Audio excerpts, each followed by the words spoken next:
देखिए, ये चीज़ें कानून व्यवस्था से जोड़ना तब उचित होता है कि एक्स एमएलए पे झगड़ा उनका जो झगड़ा हुआ, क्या उसमें गिरफ्तारियां नहीं हुई?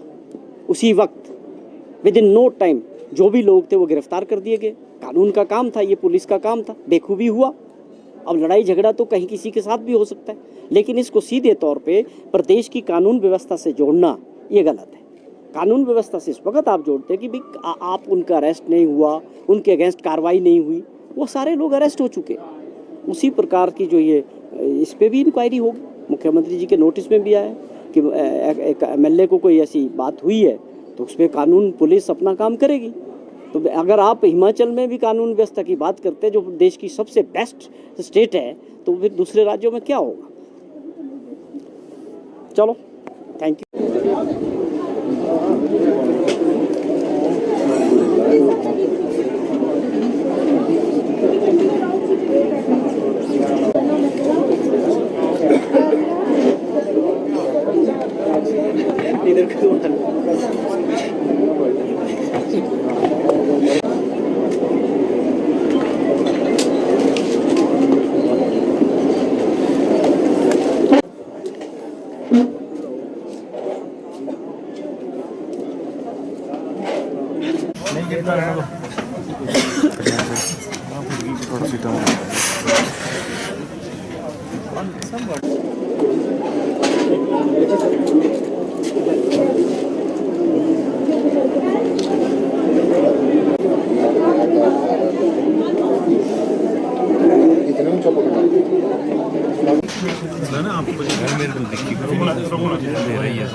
जैक एंड जॉन्स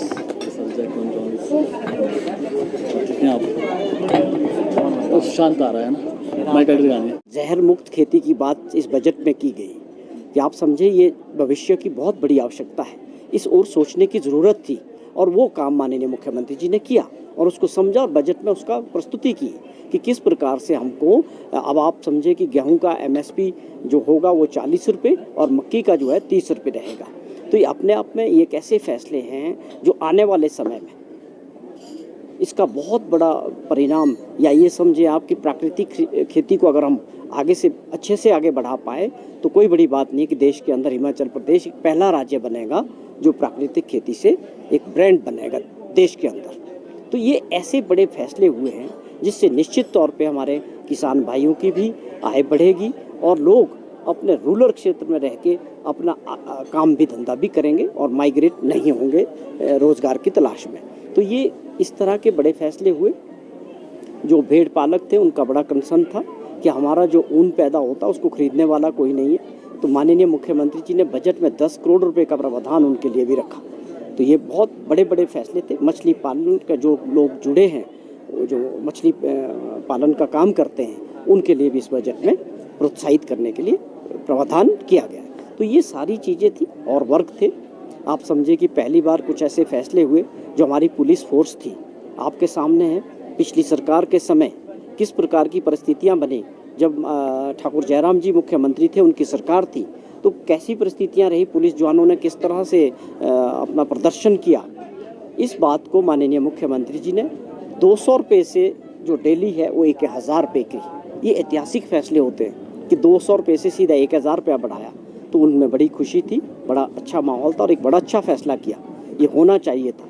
उसी तरह से स्पोर्ट्स के क्षेत्र में अगर आप देखें कि जो स्पोर्ट्समैन हैं उनके लिए भी हर तरह से उनकी डाइट्स है, डेलीज है, उसको बढ़ाना, या जो लोग इंटरनेशनल पार्टिसिपेट करेंगे गेम्स में, चाहे ओलंपिक्स है, एशियाड है, सबके लिए किस प्रकार से जो मेडल जीत के आएंगे ओलंपिक्स में, उनका जो प्राइज़ मनी है उनको कितना बढ़ाया वो आपने देखा। 5 करोड़ तक कर दिया और 3 करोड़ कर दिया सिल्वर मेडल्स के लिए, 2 करोड़ ब्रॉन्ज मेडल के लिए। एक स्पोर्ट्स को बढ़ावा देने के लिए भी एक इस बजट में प्रावधान किया गया। उसके अलावा आप देखें जो हमारे सरकारी कर्मचारी जो भाई हैं उनकी जो समस्याएं थी, या जो हमारे पेंशनर्स थे उनकी जो कंसर्न थे काफ़ी समय से, पिछली सरकार में जिस प्रकार उनकी सारे ड्यूज़ थे, जो देनदारियां थी, चाहे 6th पे कमीशन की बात करें, सारी लाइबिलिटीज़ खड़ी थी। पिछले 5 सालों में जो सरकार थी भाजपा की, ठाकुर जयराम जी की अध्यक्षता में, उन्होंने इस वर्ग को कुछ भी उनकी देनदारियाँ सारी खड़ी रखी थी।